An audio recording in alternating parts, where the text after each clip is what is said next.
Isi tingkat dan adab dalam ilmu itu sendiri.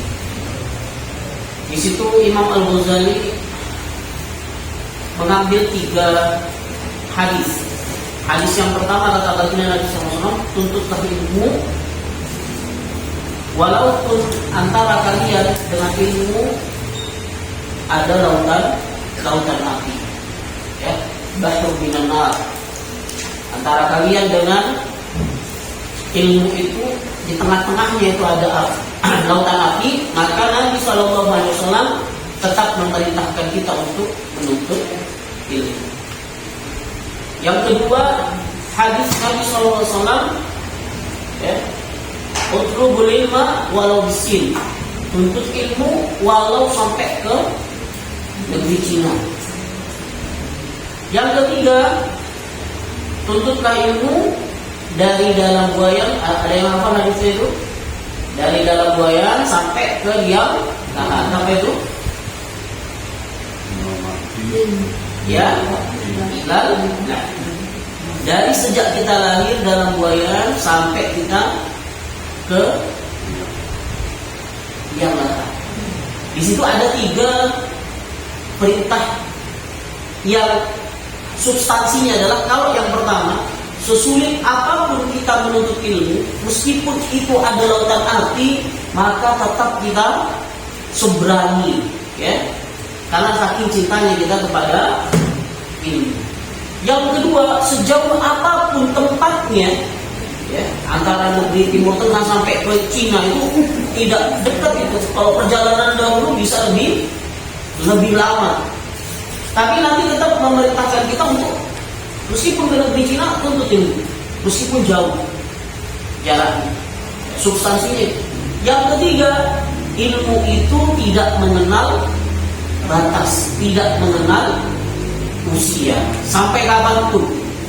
Sebagaimana kata beliau disebutkan, ilmu itu seperti makanan dan minuman bagi tubuh seseorang.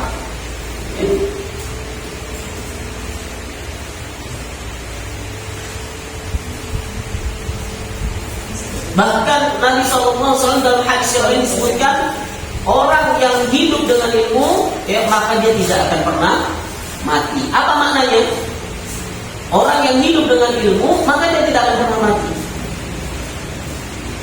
Kita sebutkan Imam An-Nawawi, Imam Al-Ghazali, Imam Ibnu Taimiyah, Ibnu Hajar Al-Asqalani, meskipun beliau ini sudah wafat rahimahullahu taala anhum ajma'in, tapi namanya, faedahnya, ilmunya sampai sekarang masih jalan, masih hidup di tengah-tengah kita.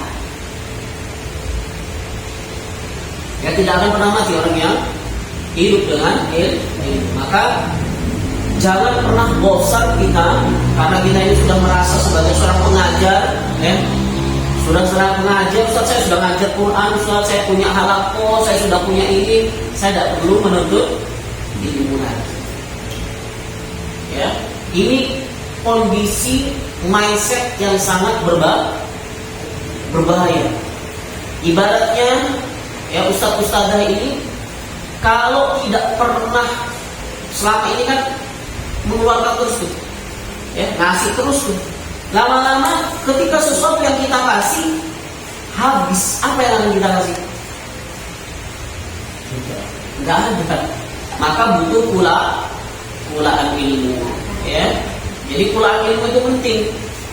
Makanya kalau disebutkan di dalam hadis Nabi SAW, khairukum man ta'allama al-Qur'an wa 'allama.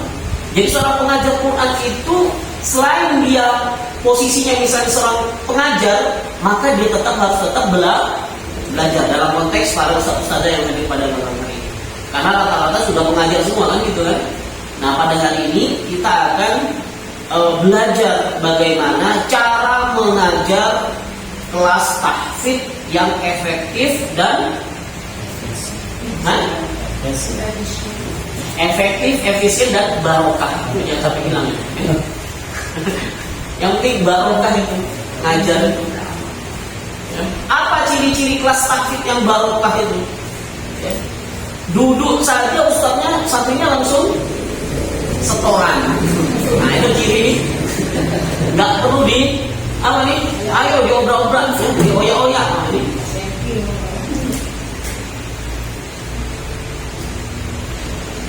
Efektif, ya. Efektif itu adalah ciri dari profesionalisme. Kenapa? Karena ketika dia bisa mengefektifkan apapun itu, berarti dia menguasai bidang tersebut.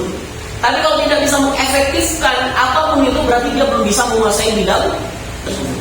Itu sudah menjadi sebuah kaidah.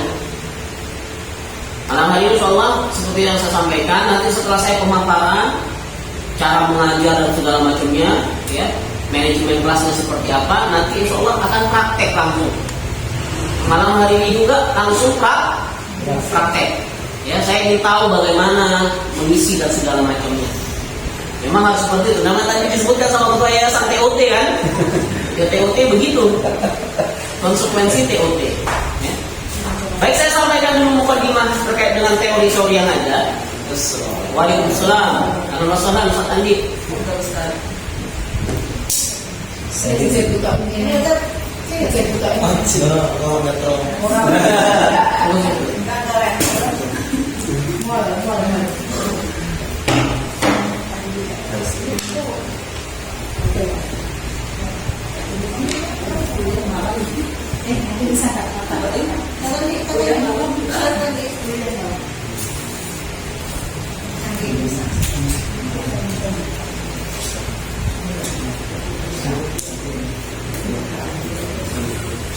Nah, para ustaz-ustaz yang dirahmati Allah Subhanahu wa taala, yang jelas namanya manajemen itu sudah saya sampaikan ada planning.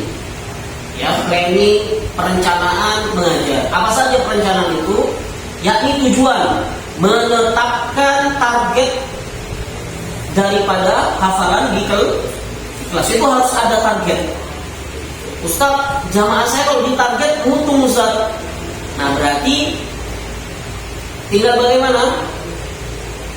Bapak Ibu coba sekarang perhatikan ya, Ustaz-Ustazah, Menteri kita yang baru, Menteri Keuangan, ya, Pak Bayar. Itu kan masalahnya sama, tapi cara penyampaiannya berbeda. Tanggapannya masyarakat gimana? Beda kan? Begitu juga guru, pengajar, masalahnya sama, cara menyampaikannya beda, berarti beda penanggapannya. Ya, maka harus punya skill cara menyampaikan yang efektif dan baik. Jadi harus menetapkan target hafalan. Contoh misalnya santri, kalau saya santri, saya tetapkan target minimal 1 bulan 1 juz di pondok itu. Ya, 1 pekan itu hafalannya harus minimal terstokan 5 halaman 1 pekan. Dipotong 1 ahad itu tasih dan segala macam. Maka 1 minggu 1 kali tasih. Jadi ada target. Harus direncanakan itu.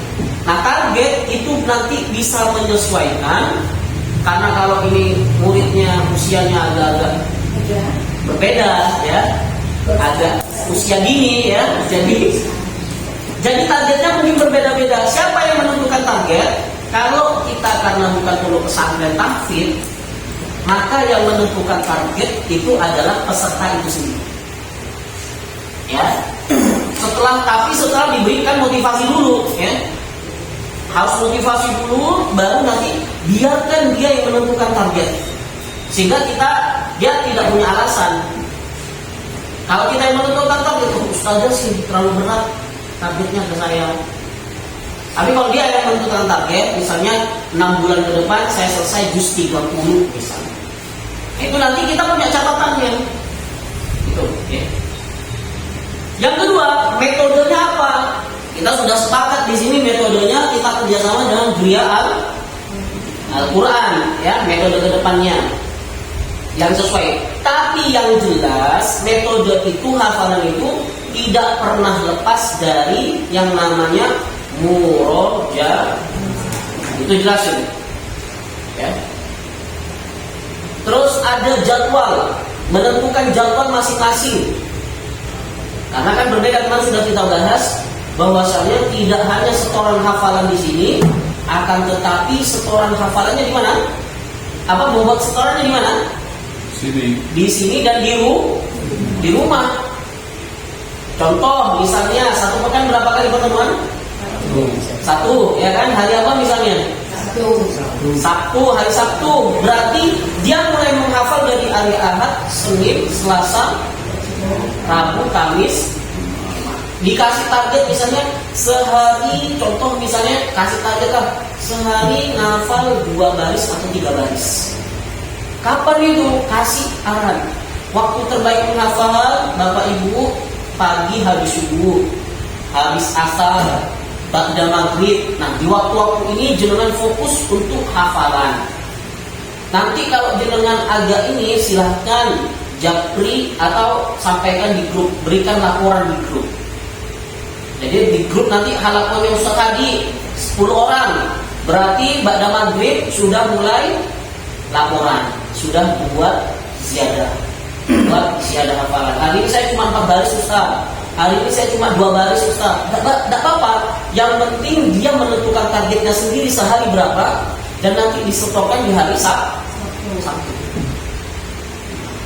Poinnya adalah jangan sampai 1 hari terlewat tidak hafalan sama sekali. Itu prinsip dulu. Meskipun 1 baris tidak masalah, yang penting ada 1 hari ayat baru yang harus dihafal. Apa nanti korelasinya kepada memori dia? Skillnya akan meningkat. Setelah kapan itu? Kalau istiqomah 3 bulan. Ya, 3 bulan dia istiqomah setiap hari, tidak pernah bolong untuk ziyadah. Nanti dia semakin meningkat. Biasanya cuma hafal sehari 2 baris, 3 baris. Maka nanti setelah 3 bulan dia bisa sampai 7 baris. Bisa sampai 8 baris. Artinya berapa tuh? Kalau 7 baris berapa? Setengah halaman. Karena satu itu 15 baris. Itu akan meningkat, nanti akan meningkat lagi. Semakin akhirnya 1 tahun dia sudah cepat hafalannya. Pokoknya tadi prinsipnya jangan sampai 1 hari tidak pernah menghafal. Makanya kemarin saya tidak sepakat kalau setorannya cuma di sini, buat hafalannya. Setelah itu dia fokus murojaah saja gitu kan. Tapi di sini sama aja akhirnya tetap. Murojaah ternyata tidak masuk, ziyadah pun tidak dapat. Walhasil apa? Sudah ketemu nanti 1 semester, hafalannya berapa? Ya, saya masih segitu Ustaz hafalannya. Kenapa? Karena metode manajemen waktunya yang tidak efektif tadi. Tugas panjenengan semua adalah mengawal itu. Tidak hanya sekedar menerima orang, tapi apa? Memastikan. Ya, di situ letak pahalanya, di situ yang paling besar. Bukan hanya sekedar duduk menerima setoran, enggak, tapi memberikan arahan-arahan. Itu disebut makanya musyrif tahfidz itu begitu. Musyrif, apa di mana musyrif? Yang menunjukkan itu, ya, memberikan petunjuk. Ini nih, begini. Musyrif tahfidz begitu, ya. Selanjutnya apa manajemen kelas? Pembagian kelas. Kemarin kita sudah bahas antara kelas taksim dan kelas tahfidz. Taksir target berapa? Masih ingat? 3 bulan. 3 bulan, ya. Taksir 3 bulan. Nah, dibikin Sabtu, nanti kita masuk ke manajemen kelas ya. Ini masih apa? Terus pelaksanaan, ya. Implementingnya seperti apa kalau sudah ada di kelas di hari Sabtu, ya. Ini makanya nanti turunannya adalah jenengan harus punya buku mutabaah, punya buku jurnal mengajar. Ya, jurnal mengajar kelompoknya sederhana. Siapa saja orangnya? Ada 10 misalnya, namanya ini. Ya kan? terus ada kolom di situ tanggal, kolom juz, ya. Habis itu nilainya, apa lagi? Keterangan. Nanti ditulis di situ, nanti dibandingkan dengan si santri itu. Itu implementingnya untuk harus punya jurnal di situ, ya. Nah sekarang kita mulai pembukaan. Anggap sekarang sudah kita masuk ke halaqah tahfidz. Seperti saya tadi, sebelum memulai kita kasih mukadimah, pembukaan, ya, mengutip hadis, ya, mengutip kisah hikmah. Makanya menuntut guru pengajar Quran itu harus sering baca buku,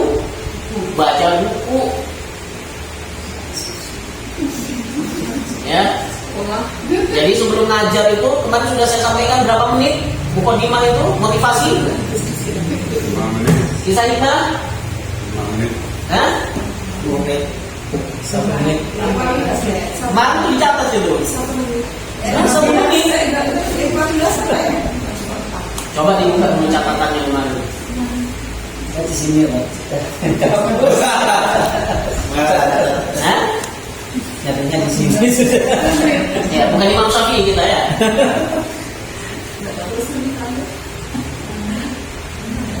Ada teh lagi. Pokoknya ada. 15 menit. Nah, 10 menit ya. Jadi memberikan motivasi Qur'annya itu 10 menit penting itu. Kenapa? Karena dari ruh, ya, kalam seorang musyrif untuk memotivasi santrinya tadi, itulah yang membuat dia itu bisa kokoh, bisa semangat di kelas tahfidz itu. Tapi kalau jenengan langsung duduk, ayo setoran, buka, apa yang terjadi? Beda. Nah, rasanya beda gitu. Ya. Tidak ada chemistry yang terbangun. Ya, ibaratnya kalau kita memberikan nasihat, ya, ustaz-ustazah, itu tabungan untuk diri kita sendiri hakikatnya. Ya enggak? Ketika kita menyuruh santri kita untuk rajin murojaah, ya, yang mulai dengan hafalan, itu kan sebenarnya menyuruh kepada diri kita sendiri. Coba ketika menunjuk seperti ini, ya menunjuk. Yang ke sana berapa? 1. Yang ke sini ada berapa? 3, 1, 2, 3 ya. Lebih banyak menunjuk ke sini gitu daripada ke sana. Itu yang harus ada mindset kita, gitu ya. Selanjutnya Ustaz-ustazah yang memberikan motivasi, ya, selipkan nasihat-nasihat ringan tentang keutamaan hafalan Quran, ya, adab terhadap guru Al-Quran. Saya kalau di pondok itu sekarang tadi tuh kalau kemarin itu misalnya pakai atibian misalnya gitu ya, 10 menit, 15 menit. Tapi kalau di pondok saya jam 8 pembukaan sampai setengah 9 itu saya bukanya pakai kitabnya Imam Al-Ghazali, kitab Minhajul Muta'allim. Itu sih bahas terkait dengan adab kepada guru, keutamaan ilmu, posisi atas. Itu penting. Ya, sehingga setelah itu baru nanti tanya kabar. Atau di awal tadi sebenarnya tanya kabar dulu. Ya, tanya kabar. Misalnya sekarang sebelum ini, gimana Ustaz? Andi sehat? Gitu kan? Ada, jangan ujuk-ujuk langsung ngajar. Itu ice breaking namanya, pengkondisian. Ya, pengkondisian kelas agar apa? Pikiran yang masih dari luar tadi, peserta itu baru luar dulu langsung situ setoran hafalan, nggak cocok itu. Jiwanya masih belum di kelas. Tapi kalau kita sentuh namanya, kita panggil. Saya masih ingat kata Ustaz saya itu, sebutan yang paling indah bagi seseorang itu apa? Nama ketika dipanggil. Ya, namanya dipanggil. Misal makanya Ustaz saya itu, ya, Ustaz Dr. Muslim, ya, Kiai Muslim Abdul Karim itu, beliau kalau baru kenal itu pasti nanya namanya. Siapa namanya? Sebutkan. Itu langsung disebut terus namanya. Semua, Masya Allah, gimana Pak? Terus seakan-akan sudah kenal lama, padahal baru hari itu. Sebut nama itu, ya. Nama, tanya kabar gimana dan segala macam, baru nanti motivasi Qurannya tadi. Ya. Nah kalau saya tadi itu setengah jam itu saya kitab Minhajul Muta'allim. Setelah itu dari setengah 9 sampai jam setengah 10 santri itu setoran hafalan. Siada. Saya tanya satu-satu, antum hari ini apa mas? oh saya ziyadah Ustaz, antum tadi tahu taseh Ustaz. Karena nanti metodenya kalau saya di pondok itu satu halaman saya tulis saja langsungnya, karena ini sudah masuk.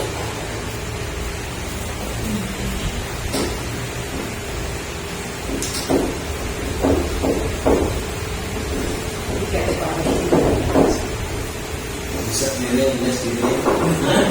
Bisa sendiri, nulis sendiri. Ya biasa. Bagi pondok kayak gini. Karena ini tidak feodal. Kalau bisa kerjakan sendiri, kerjakan sendiri. Kecil, ya. Contoh, Isian. ya di sini ada namanya, ya, Buhana misalnya, ya, seorang hafalannya juz 1, ya kan, juz 1. Hari ini juz 1 setorannya halaman 1. Ya, halaman 2 saya tulis dulu 3. Kalau besar dikit. Oh iya.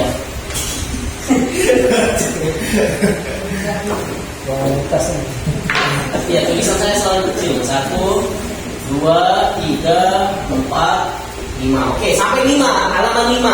Maka metode di kita itu Quran itu dikasih halaman 1 sampai berapa?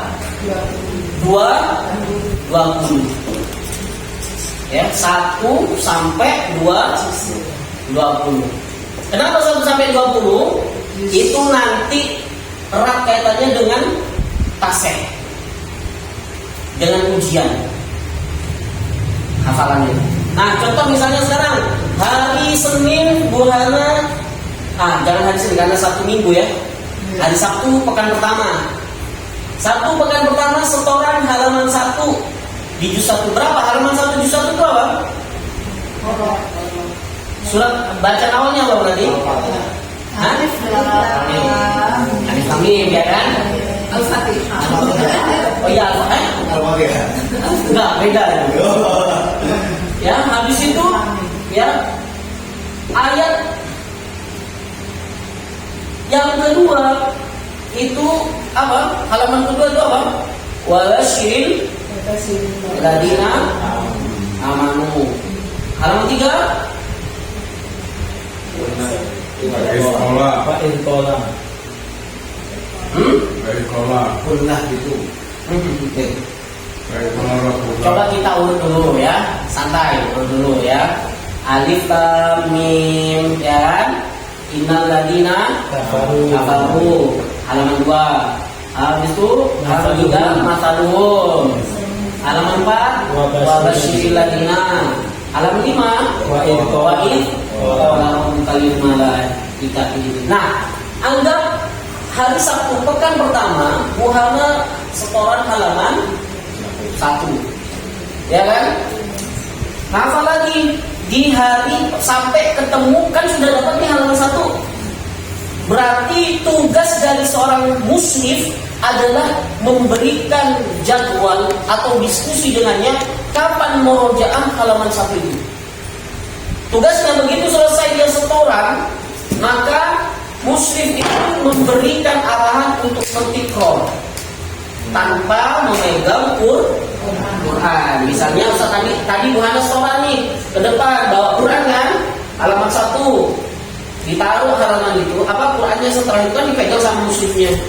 Setelah selesai setoran, ini Qurannya jangan dibawa lagi. Tapi dipegang, ditaruh di muslimnya, silahkan Buhana mengulang sendiri bentikron bilboi, betul ya, tikron bilboi karena sudah tadi disetorkan. Kenapa kok seperti itu? Karena hafalan kita itu masih berada di, sering saya sampaikan apa, di short the memory. Ya, ada di memori jangka pendek. Ya, makanya kalau habis setoran hafalan, jenengan diajak ngobrol sedikit, habis itu suruh ngulang, apa yang terjadi? Lupa, tidak selancar tak. Kenapa? Karena masih ada di memori jangka pendek. Nah, mengulang itu adalah proses memindahkan kepada long term memory, kepada memori jangka panjang. Mentikror itu mentransfer data ke memori yang lebih banyak. Karena memori yang sedikit itu akan gampang terhapus. Ketika penuh, langsung otomatis otak kita menghapus. Sebelum sama otak dihapus, segera pindah ke memori yang lebih banyak. Itu mekanisme otak kita begitu. Contoh bukti ilmiahnya, coba Ustadz Hadi yang paling sering perjalanan itu kemana setiap hari? Antar anak, coba bayangkan, pejamkan mata dari rumah sampai ke sekolah, terbayang nggak posisi jalan ini? Terbayang ya? Oh, ada tikungan ini ada toko ini, nanti di sini ada lubang. Kalau sudah bayangkan kan tervisualisasi kan dalam bayangan kita. Kenapa begitu? Karena itu tiap hari dan sudah pindah masuk ke long term memory. Itulah proses mentikror namanya tadi. Ustadz Andi ketemu orang di bis, ngobrol. Setelah turun dari bis masih ingat wajahnya enggak? Wah, ini target yang sangat. Ustaz, kalau ini masih jadi awal itu belum punya hafal kan masih kelas baru nih. Gimana mulainya? Sama. Jadi disuruh aja dulu nggak? Oh, kalau dia belum punya hafalan, baru belajar menghafal, berarti kasihkan berarti.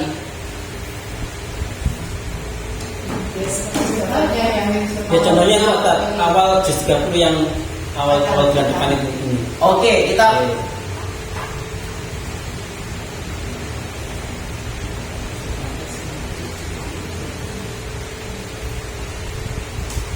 ya saya jelaskan ini dulu baru nanti masuk ke itu ya, biar tidak terpotong ini dulu. Nah, sama ketika sudah nanti masuk pekan, nah hafalan itu kapan?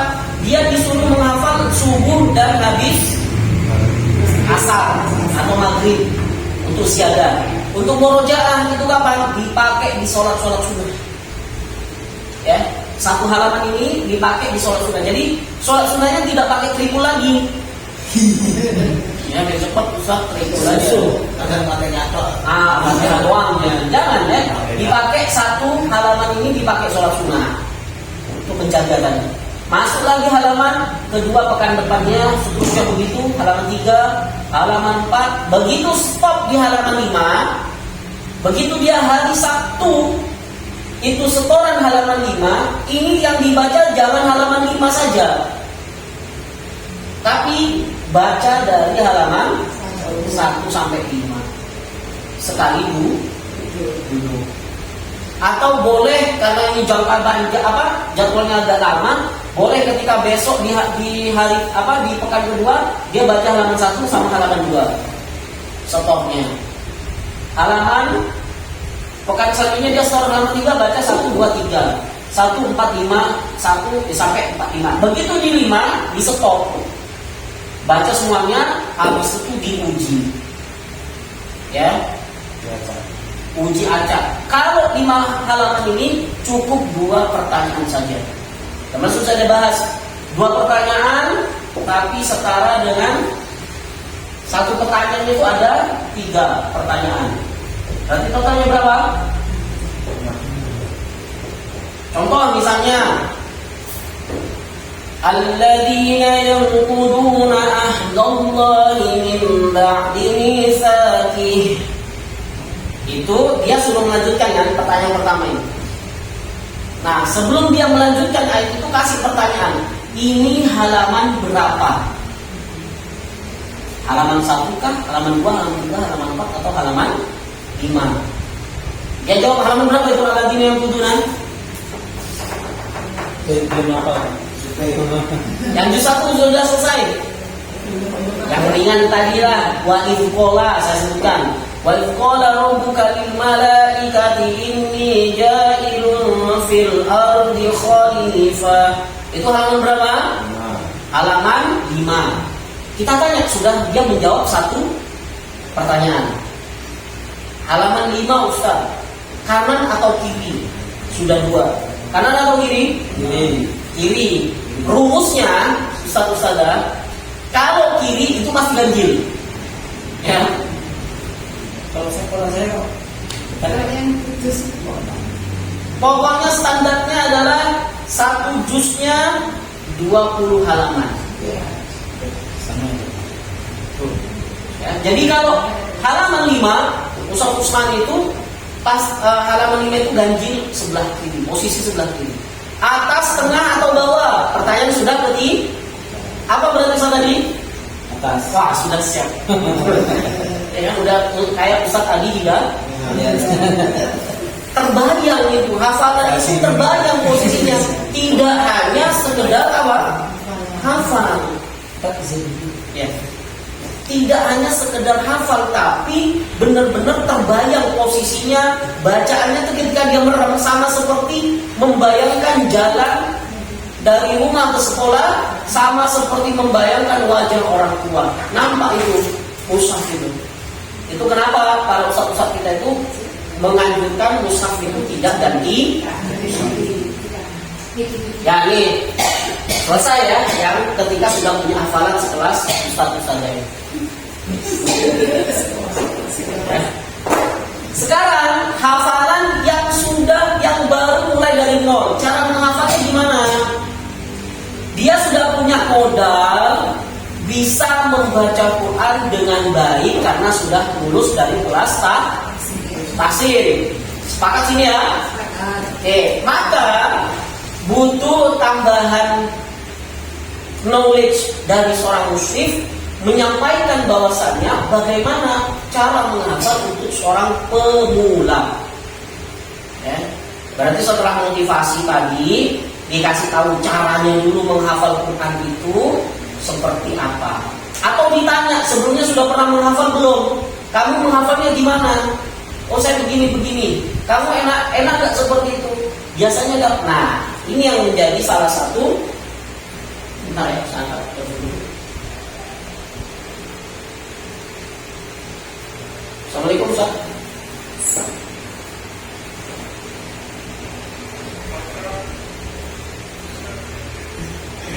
Iya saya masih bentar masih ngajar.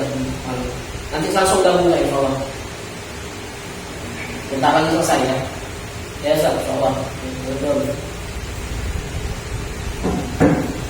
Nah, hafalan tuh kayak gini ya. Coba buka Qurannya semua. Ya, ada yang bawa Quran, nggak bawa? ada gunanya.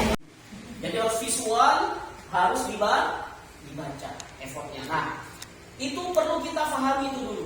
Jadi setiap orang kemampuannya berbeda. Memasak.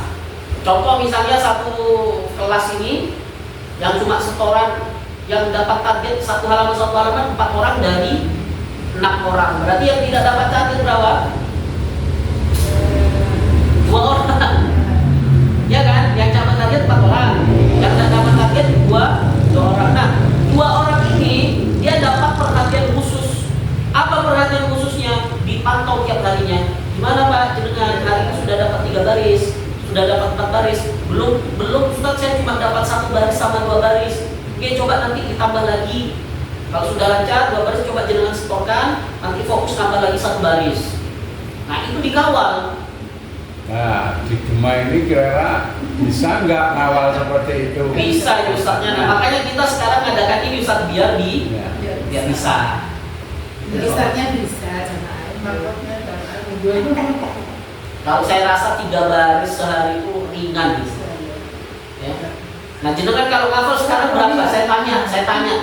Saya punya kapan? Malam ini kayak kalau pretest tahfidz itu saya punya formula gini. Saya bisa mengetahui, ini bukan dukun ya. Saya bisa mengetahui dari saya kasih waktu setengah jam, jenengan ngafal 1 halaman itu dapat berapa distorkan, saya bisa tahu. Satu kemampuan jenengan itu dapat hafalan itu sampai selesai 30 juz, saya bisa kalkulasikan sekian tahun. Misalnya contoh tadi 1/2 jam dia bisa mendapatkan 5 baris. Ya 5 baris nih. Baru nih hafalan baru. Dan dia pemula. Kecuali jenengan sudah, kan kalau jenengan sudah hafal. Kalau target seperti jenengan ini berarti 1/2 jam itu minimal harus dapat 1 halaman. Minimal setengah jam. Kalau setengah jam dapat 1 halaman, 1 tahun selesai 30 juz. Masya Allah. Selama ini kita terlena dengan 1 pekan itu 3 baris. 3 baris, 4 baris. Wah iya, eman di waktu. Itu aja kalau Tapi ya sebenarnya jenengan ngafal ya sudah sangat alhamdulillah ya. Nah, Tapi gitu. berusaha ihsan itu adalah berusaha amal yang terbalik. Kalau bisa tadi itu, maka saya bilang mindset kita itu selalu coba kalau dalam hal amal itu yang paling terbaik gitu loh. Kalau urusan akhirat itu urusan yang semaksimal kita. Waktu curang. Nah salah satunya gini Ustaz, dipastikan 1 hari itu harus ada waktu khusus. Jangan Ustaz saya bentar masih cari waktu luang atau waktu sisa. Al-Quran diberikan waktu sisa, ya akhirnya jenengan Quran itu ya sisa-sisa juga. Tapi kalau kita pilih waktu khusus bersama Quran, Quran itu akan memberikan kekhususan bagi kita. Beda itu, pasti beda. Sebentar saya tak cari waktu luang saya Ustaz. Luang beneran akhirnya. Tapi kalau kita khususkan, kita mengazamkan diri, saya pada subuh jangan diganggu. Khusus waktu saya bersama Quran. baca semuanya Mas. Kalau pasang kegiatan. Siapa yang nyetrika? Nyimak siapa? Domba. Oh berarti sebelum subuh. Konsekuensinya begitu. Bingung tani. Saya dulu di pondok itu 1 tahun baru dapat 7 juz. Padahal targetnya selesai 2 tahun 30 juz. Apa yang harus saya lakukan? Oh iya, pada subuh begini. Habis itu saya sekolah, habis ini begini. Amanah bla bla bla. Berarti saya harus mencari waktu khusus yang lain. Artinya apa? Bangun lebih awal. Berarti saya konsekuensinya adalah bukan meluangkan waktu, mencari waktu tambahan atas waktu yang hilang. Mindsetnya begitu. Kita yang dikalahkan oleh keadaan atau kita yang mengatur keadaan?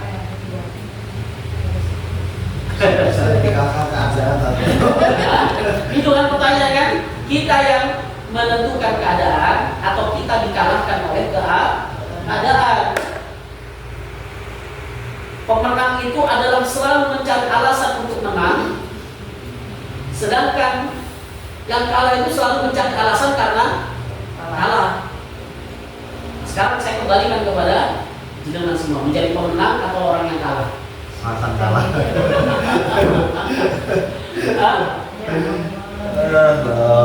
Mulai ngajar.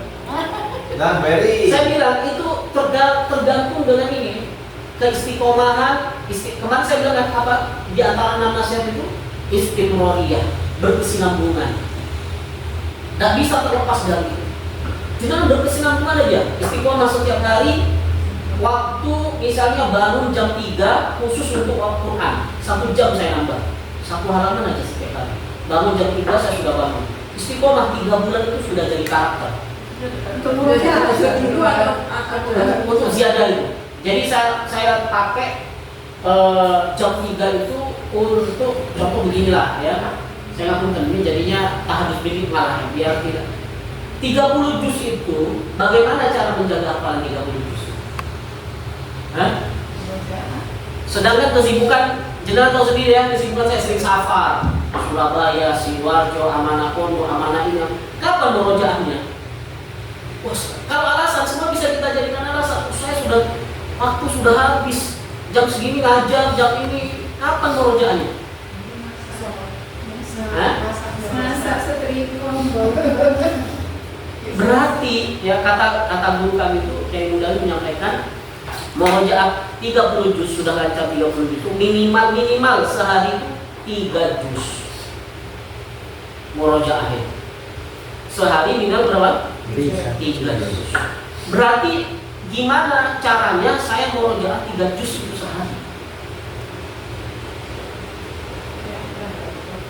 Nah, ada waktu ya misalnya paling longgar saya misalnya ya di antara ketika saya ngajar nunggu santri itu menyiapkan setoran hafalan, saya murojaah satu juz.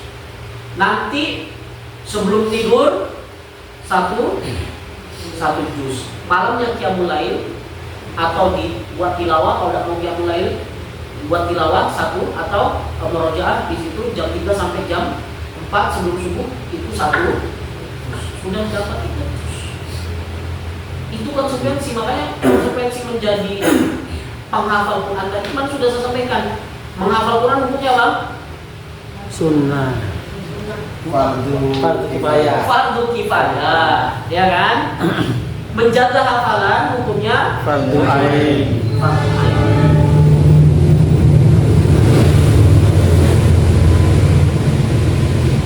Ya Ustaz saya, Ustaz Iman Santoso itu kalau berangkat dari pondok, dari rumah ke pondok itu murojaah.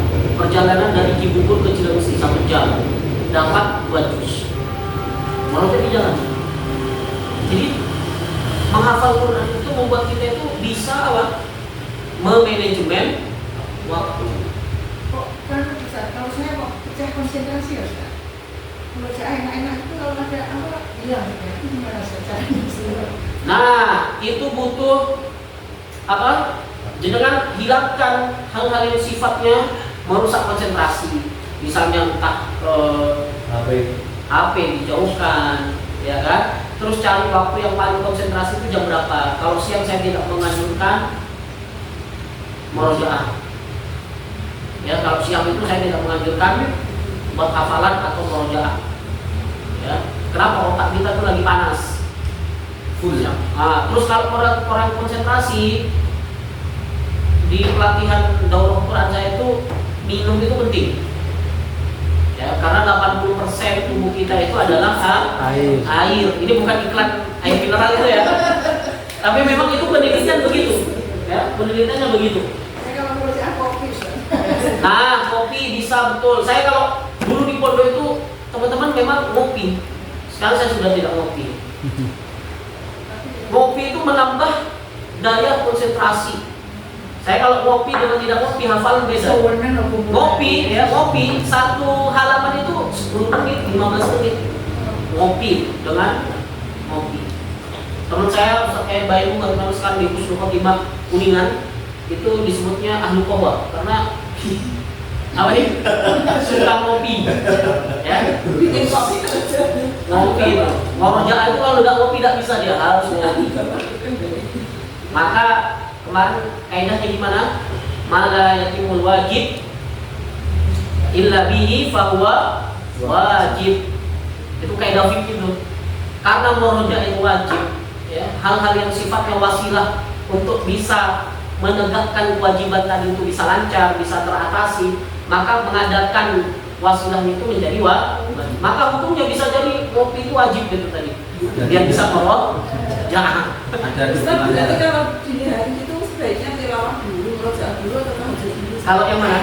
Kalau bisa waktu yang paling enak dari Islam. Itu lebih baik digunakan untuk murojaah, Terus tahajudnya menguatkan hafalan. Gimana? tahajudnya gimana? Tahajudnya tadi pakai hafalan tadi kan? Kan sudah murojaah. Misalnya, jadi paling kuat hafalan itu di murojaah saat sholat. Pakai sholat sunnah, pakai sholat apa lagi? Jangan Setelahnya Gusti Allah ya. iya, itu dibuat untuk yang mulai. Makanya santri di pondok kita itu mereka tiap malam itu wajib yang mulai. Karena kaidah tadi itu, kaidah fikih tadi itu. Karena itu juga menjadi amalan pondok. Paling-paling cuma bisa satu ain gitu, Ustaz, satu rakaat itu kok nggak bisa. Satu, Ain, satu rukuk. Satu ruku. oh masih pakai ain ya, nggak pakai halaman aja. Diganti. Sekarang yang masih ain tolong dihapus, ganti ke halaman tadi. Ya, mushaf dia menyamakan metode apa? Harus sampai air katanya gitu, saya juga pakai. Katanya sunnahnya gitu nggak sih, Ustaz? Katanya itu satu tema bacaan. Betul, bisa. Tapi kan ini konteksnya untuk melancarkan hafalan. Ya, jadi boleh. Bukan untuk imami dulu. Tapi kalau pakai satu aja tidak masalah, lebih bagus lagi. Makanya kalau satu juz itu berarti kalau satu juz ya, kalau qiyamul lailnya satu juz dibuat misalnya 1 rakaat aja. Ya, qiyamul lailnya 2 rakaat saja. Satu juz itu. Jadi 1 rakaatnya setengah juz, berdiri lama. Ya, biar tidak pusing. Akhirnya satu surah. Satu surat begitu juga. Oh, ini bukan ada praktek-praktek ini. Ini pun Tanya jawab ini.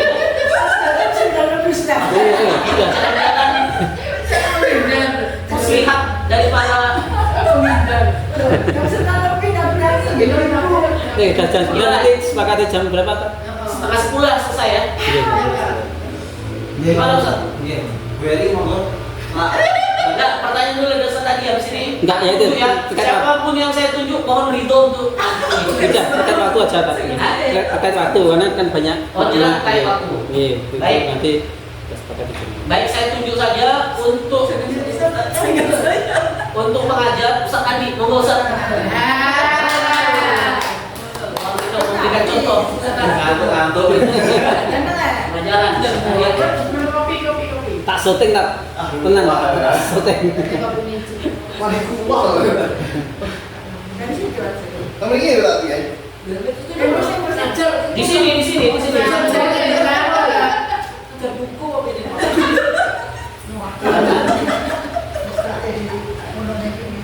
Artis kita ini. Artis kita. Kebawain aku. Iya, tadi seperti pakai tadi yang kita pelajari. Handling kelas akhir. Assalamualaikum warahmatullahi wabarakatuh. Waalaikumsalam warahmatullahi wabarakatuh. Alhamdulillahirabbil alamin. Asyhadu an la ilaha illallah wahdahu la syarika lahu wa asyhadu anna Muhammadan abduhu wa rasuluh. Allahumma shalli ala Muhammad wa ali Muhammad. Ibu jamaah rahimakumullah. Dan Bapak yang semoga selalu senantiasa diberikan keistimewaan oleh Allah Ta'ala. Alhamdulillah pada malam hari ini kita diberikan kesehatan oleh Allah Ta'ala untuk sarana kita bertawakal kepada Allah, yaitu kita dengan menggunakan wasilah Al-Quran Karim. Karena Rasulullah SAW bersabda, khairukum man ta'allama Al-Quran wa 'allamahu. Sebagai pelajaran itu adalah yang belajar Al-Quran dan yang mengajarkannya. Baik, Bapak Ibu jemaah rahimakumullah. Berapa tadi setelah mukadimah? Tanya kabar tak? Oh, untuk Ustaz tadi, Namanya. oh nggih. Dia absensi tak? Iya, absensi. Tanya-tanya ke Ustaz. Anggap satu-satu untuk tanya ini. Siapa? Sebut nama. Untuk hari ini Ustaz tadi siap nggih? Alhamdulillah. Siap. Semangat untuk Semangat sekali tak? hafalannya. Baik, siap. Untuk Ustaz Atas gimana untuk dagangannya? Ya, seperti itu betul. Komunikatif bahasa basi. Ya. Dan untuk malam hari ini Bapak Ibu jemaah rahimahullah, kita niatkan ikhlas semata-mata karena Allah Subhanahu wa taala, kita mengharapkan Allah karena Allah taala, semoga juga Allah menjaga kita. Dan untuk malam hari ini insyaallah mau ada ini. Setelah itu apa? Setelah nyapa, Biasanya kan, itu biasanya Motivasi. motivasi Quran ini. tak aja untuk membaca Al-Quran dulu, nggak apa-apa. Tidak apa-apa. Untuk pembukaan malam hari ini kita awali dengan baca istiadah dan Sesuai ormas masing-masing lah kalau Suratul Fatihah bersama. Bisa dibaca. Alat dalil, ya. Iya. Motivasi. Bedei. Bedai udah kamu tak lihat derek bedai. Iya. Geleng lah. Gue dengar yang paling keluar loh. Soalnya dari kono. Iya. Kalau bayarnya beri mas. Paling keluar nyantai. Tadi Alhamdulillah rabbil alamin. Karena Al-Quran itu diturunkan oleh Allah Subhanahu wa taala. Allah taala berfirman dalam surat Al-Waqiah, innahu laqur'anun karim. Bahwasanya Al-Quran itu adalah Al-Quran yang mulia. Bahwasanya kalau kita ingin menjadi insan-insan yang mulia, maka hendaklah kita terus selalu menggunakan Al-Quran dengan kita setiap hari selalu untuk interaksi dengan Al-Quran, dengan membaca Al-Quran. Kalau kita tidak bisa membaca, kita belajar dulu mempelajari Al-Quran semampu kita, fattaqullaha mastata'tum, dan bertakwalah dan bertakwa kepada Allah dalam semampu panjenengan. Kita belajar dengan Al-Quran setiap hari dengan semampu panjenengan dan semampu saya pribadi. Setelah itu jangan lupa setiap hari interaksi dengan Al-Quran dengan cara bertilawah dengan Al-Quran, menambah hafalan, dan jangan lupa yang menjadikan kita kelak diberikan surga oleh Allah Subhanahu wa taala, selalu interaksi dan murojaah hafalan kita yang sudah pernah kita hafalkan. Baik Bapak Ibu, jangan lupa kita semangat untuk selalu lagu. Ya, betul.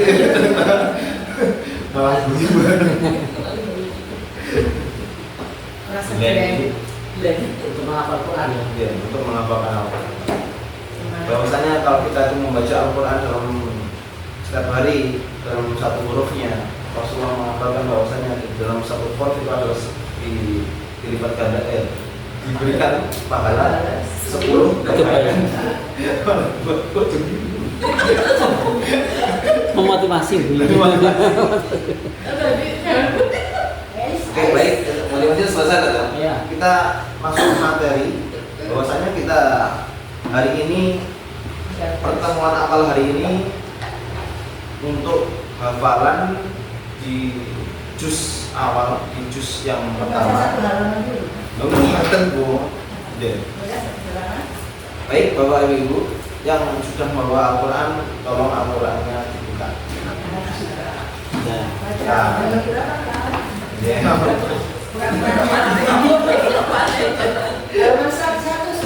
Oh iya. Untuk di halaman pertama itu adalah surat Al-Fatihah, di mana untuk kita, saya yakin panjenengan semua sudah hafal di luar kelapa. Tanpa panjenengan menghafal, bahwasanya kita membaca surat Al-Fatihah dari dulu kita tidak pernah menghafal, tapi kita hafal di luar kepala kita. Dan Allah menurunkan surat Al-Fatihah itu kita baca setiap hari dalam sholat, kita menjadi hafal. Sekarang kita sering mendengar. Kalau panjenengan ingin Enggak lanjut. Oh, kalau kita ingin menghafalkan Al-Quran, Belajar mengajar Quran. ya kita ingin menghafalkan Al-Quran, ya harapan kita seperti apa yang sudah kita hafal, seperti di surat Al-Fatihah. Kita bisa hafal Al-Quran di luar kepala kita dan sampai mungkin seperti surat Al-Fatihah. Kalau setiap hari kita membaca surat Al-Fatihah yang minimal 17 kali, belum lagi ditambah di dalam sholat-sholat sunnah. Baik, kita buka di surat Al-Baqarah. Masuk surat Al-Baqarah. Saya yakin bahwasanya panjenengan semua sudah hafal surat Al-Baqarah tanpa perlu dihafal. Di halaman pertama, dan juga sudah ya. Belum. Itu halaman kedua atau pertama aja? Tadi sebenarnya juz anak kan, anak sebenarnya saat tadi. Iya kan, ya juz 30 kan? Iya. Sudah dibuka juz 30. Juz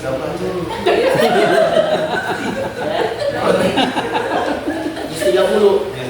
Tunggunya banget. Mereka ada pusing. Kalau di bener-bener tadi. Dasar. Oke, kita sudah buka juz 30. Enggak, kita Quran. Sebenarnya masih Bismillahirrahmanirrahim satu. Iya. Restoran saat ini sekarang proses mereka menyiapkan hafalannya, distorkan kartu. Ini di talqin enggak ini hafal? Enggak ditalkin. Tadi kan sudah kita kan kita sudah sampaikan tadi kalau misalnya memang mereka itu kenapa tidak ditalkin? Karena mereka sudah lewat di kelas tahsin. Mereka sudah punya kemampuan membaca dengan baik. Berarti pertemuan ini kan masih awal. Enggak, sudah langsung aja ini kan disampaikan tadi seperti yang saya Dianggap ini sampaikan. sudah punya hafalan gitu ya. Yang enggak, tadi kan saya sampaikan tuh di awal gimana tuh ketika di gimana tadi? Kelas baru gimana tadi saya sampaikan tadi tuh. Masih nggak? Supi apa? Lupa. Di depan maksudnya lah, di depan ini Ya. Jadi untuk kelas awal karena baru surat An-Naba diperintahkan mereka untuk membaca dulu. membaca 3 sampai 4 kali. Karena ini hafalan pertama kan. Baca dulu, silakan baca masing-masing 4 sampai 5 kali. Kalau sudah 4 sampai 5 kali, jenengan hafalkan, misalnya kasih contoh dari antum. Amma yatasaalun, selesai kan? Anin naba'il adim. Gabung amma yatasaalun sama anin naba'il adim. Nanti 3 ayat di stop 1 sampai 3, 3, 2, 1. Atau dia tidak mau seperti itu, monggo silahkan. Tapi nanti kalau sudah datang 2 atau 3 baris, monggo disetorkan seperti itu. Nah, kan pasti pertemuan pertama itu kan pasti belum dapat 1 halaman kan? Iya. Nah, 1 halaman itu adalah nanti di pertemuan yang akan datang. Jadi hari itu adalah hari perkenalan terkait dengan menghafalkan Al-Quran ini. Seperti itu, Ustaz. Siap. Lanjut, Ustaz. Bapak Ibu warahmatullah. Itu dicatat ya, biar tidak lupa. Lanjut, Ustaz. Untuk pertemuan hari ini, monggo panjenengan ulang-ulang dan panjenengan tikrarkan, panjenengan ulang-ulang ayat 1 dari surat Al-A'la dengan sampai ayat ketiga. Panjenengan ulang-ulang kurang lebih nanti 10 kali, setelah itu disetorkan. Ya, distorkan sedapatnya lah hari itu. Pokoknya hari pertama sedapatnya dia setorannya berapa. Nah, nanti anggap sudah dapat dari 2 baris, 3 baris gitu ya. Anggap sudah dapat 2-3 baris. Lantas penutupan, Ustaz. Nah, penutupan itu diberikan tugas pekan depan jenengan kan sudah dapat nih sekali duduk 2-3 baris ya kan. PR-nya adalah pekan depan 1 halaman ini sudah rampung. Berarti estimasinya jenengan setiap hari di rumah menghafalnya 3 baris atau 4 baris, sama seperti yang jenengan lakukan di sini. Itu bukan hanya di sini tapi di rumah. Kapan waktunya tadi tuh? Ba'da subuh, ba'da asar dan maghrib atau nanti di malam jam lainnya seperti itu. Lanjut, Ustaz. Iya, anggap sudah stop. Nah, Dia sudah stop. Mau penutupan. mau penutupan, itu kasih arahan tadi. Tugasnya apa? Pekan depan. Bapak Ibu jamaah rahimahullah, alhamdulillah pada malam hari ini kita sudah mengeluarkan ayat 1 dengan sampai ayat sekian dan bla bla bla. Dan itu jangan lupa bahwa Ibu selalu untuk membaca yang banyak sudah hafal dan jangan Katanya bisa lebih ilmu kafir. enggak, ini sudah dianggap Oh, yes. dianggap selesai. Ya. Ini tinggal anu lah. Oke. Closing Di statement. pertemuan, iya sudah lanjut sini sudah penutupan. Ringkas.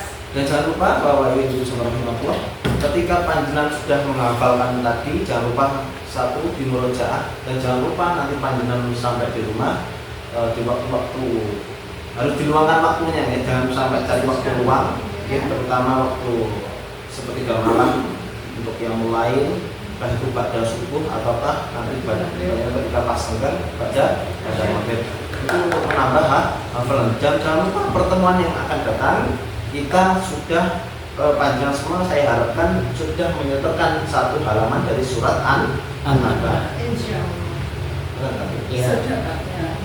Oh, justru apa tadi? Kan bisa kawin perintah ya. Iya.